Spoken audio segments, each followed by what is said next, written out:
Hey everyone, it's been a long time. Just want to thank you all so much for your continuous support. You wouldn't believe how big of a difference that monthly subscription fee makes for me and my family. I know the last few months there's been a lot less content, but I've tried my best to share as many tips as I can when I am working. Unfortunately, in the winter, it can be pretty tough to make time for demos because of the limited amount of time I'm able to spend on the torch. Not to mention freezing your ass off while you're trying to coordinate multiple cameras. Warmer weather is on the way though, and I'm getting much closer to finishing my back orders. I can't wait to share some of the projects I have planned for this year. In the meantime, I finally had a chance to edit this Trapped Yoshi Encasement demo. I recorded it all the way back in November. So right now I'm just working on opening up my vessel. The perk, or the Yoshi, is going to go up through the bottom. I just have to make sure that this is wide enough. The roller comes in handy there. Can spin it really fast and ream it at the same time. You can use a Jax, graphite reamer. There's a lot of different tools that'll do this for you. It's just whatever you have at hand. In this demo, you are going to see me use the Encasement during certain parts. Doesn't mean you need to use it for this process. It just takes a little bit of the strain off of my elbow and shoulder. It can still all be done by hand. Here you can see the Yoshi, mostly prepped for insertion. This guy actually has a disc perk. I do those every once in a while. I usually prefer just to do the 2-hole eggs though. Right now I'm just sliding him in, making sure that he fits, and then I'm using a sharp flame on the outside of the vessel and pushing the Yoshi into that spot. This is welding the perk to the inside wall. Next, what I'm going to do is I'm trying to first center him, making sure he's not tipped left or right or forward or backwards. I try to center it on the mouthpiece as best as I can, so the mouthpiece, Yoshi, and joint will end up forming one straight line. Right now I'm bending the 7mm back, and I'm using it to bridge to the bottom flare. This will hold the Yoshi in place when I work on that weld more, because right now it's a very weak weld, so it's going to want to crack there if it gets too cool. Same thing goes with this bridge weld to the bottom flare. You want to make sure that's a good weld. If it's not, it's going to crack there, and that crack's going to spread up to where the perk's tagged to the inside wall. So right now I've got it bridged to the bottom, and I'm going back to that weld with my mini torch, and I'm going around the inside of the weld and on the outside. Next, I'm going to use a 4mm punty, and I'm going to pull glass out of the middle of that hole, or I should say the middle of where I want the hole to be. And I'm going to pull it to a thin peak, and then what I can do next is I'll actually take a punty, gather up a glob on the end of it, I'll stick it onto that peak, and then I'll be able to snap it open. This is a great method for snapping open holes when you don't have air pressure, and it's also a great method for removing some of the material. You don't want to have too much glass left there, otherwise your weld will be too thick, and that'll be another issue that could cause cracking later on. Now that I have the hole open, I'm going back in, welding it more, and then using my tools to open it back up. I have a brass reamer I really like for this. It's just the perfect size for a 9.5mm blow tube. But again, you can use a variety of different tools to achieve the same thing. And basically I'm heating all the way around the hole, so it's shrinking, it's getting smaller. And then I'm using the reamer to reopen it back up. What it's doing is it's condensing, and then I'm stretching it back out. This helps me get the weld fully welded all the way around the in and outside of the ring seal. Now I've got it onto the Encasement. I'm gonna close up the bottom. Now when you're closing the bottom, a couple things. First, you don't want to get too close to where that hole is. So first you need to use a smaller flame, and you also want to make sure that the vessel is not too short. You want to have another inch or two below where your actual bottom will be, and that gives you a little bit of room to make sure that you don't get that hole too hot. What'll happen if you do, then the Yoshi will end up moving around and it won't be centered anymore.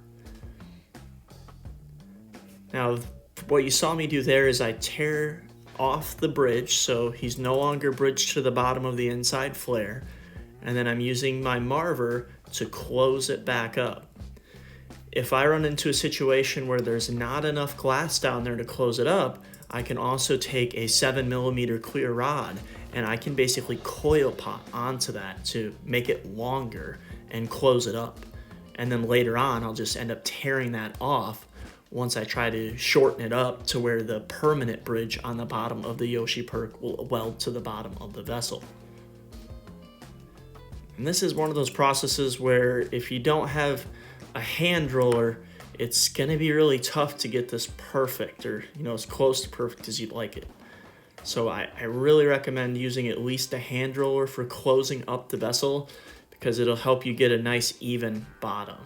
And the more even you can make your bottom, the less likely it's gonna crack on you. And typically you want to try to make the bottom as thick as you can, because that thicker bottom is going to give you more weight. So when you're dealing with a smaller vessel like this, it's important that you have that weight. Otherwise, when you throw a banger and a carb cap on there, it's going to tip over. So here you see I'm just using a rod to tear off the excess. And basically I'm shortening it down to right about where I want it to be at the final process. Sometimes these can be a little finicky to close up. Again, though, that's where I'll just coil pot some rod on there, close it up, and then tear that back off. Looks like this one was giving me a little bit of a struggle. And that's partly because I didn't give myself a big enough margin at the bottom. If I would have given myself another inch or two of glass, it would have closed up a lot easier without me having to fiddle around with it like you see me doing here. One problem I commonly have with these is, trying to close it up, it gets too thin if you don't have enough glass down there, and it just keeps wanting to tear open. And when that happens, it gets frustrating quick. That's where normally I'll have to stop trying to close it, switch over to grabbing a rod, fill up those holes, and then go back to trying to melt it in flat and tear off the excess. But again, it's just, if you get too thin, you're gonna tear it back open again. If you do that over and over, well, then eventually you've got nothing left and you have to start over. You basically tear the whole rig apart and put it inside of a new vessel. Looks like I lost some footage in between there. Basically at this point, I was able to marver it flat, but in the process, my Yoshi moved on me. I got the perk hole too hot, and so in order to fix that, what I'm now doing is I'm heating the bottom of the vessel where the permanent bridge is welded, and I'm also heating the perk hole itself, and not getting him too hot. I just want him to move a little bit at a time. And so I just go back and forth between heating it a little, using gravity to move him, and going back again until I'm happy with his position. This is where the roller helps a lot with a flat bottom. I can spin on the roller, use my marver, and blow at the same time, and it gives me a really nice flat, even bottom. Probably 9 times out of 10, when I go to set it on the bench, it's already perfectly flat. I usually don't have to make any more adjustments after that. I think this is huge, because before I got one of these rollers and started flattening my bottoms like that, I had a really big problem. I could put it down on the marver like I'm about to do now, and it wouldn't wobble. It would be fine, and it would look like it was straight.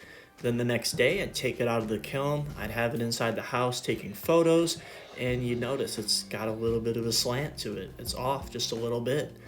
So that's something to take into account. At first, it might look like it's straight, but unless you're using a roller, there's still room for error. And so I'm just making sure he doesn't have any wobble. And during the process of doing that, sometimes I might get some scuzz marks on the bottom. And I believe that happened in this case. So right now I'm just using an annealing flame, making sure I'm keeping the whole thing nice and hot. And I'm trying to polish out those scuzz marks.